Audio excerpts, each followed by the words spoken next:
पुढे सुद्धा एक मोठी बातमी आहे ती म्हणजे शेकापच्या जयंत पाटलांनी आज पुण्यातील मोदी बागेमध्ये जाऊन शरद पवारांची भेट घेतली। विधान परिषद निवडणुकीत महाविकास आघाडीतील शरद पवारांच्या पक्षाने तसंच काँग्रेसने जयंत पाटलांना उमेदवारीसाठी पाठिंबा दिलाय।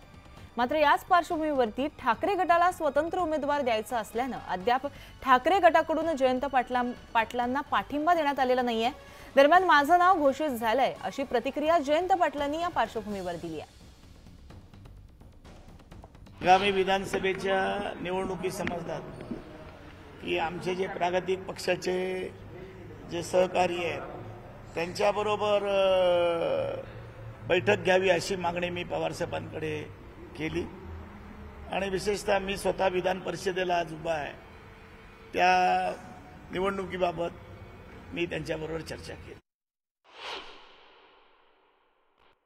शिवसेनेचा हा प्रश्नच नका विचारू। मी जो उमेदवार ते इंडिया आघाडीचा आहे आणि इंडिया आघाडीने सुरुवातीचे 2 उमेदवार जे जाहीर केलेले आहेत त्याच्यामध्ये काँग्रेसला जागा दिलेली आहे।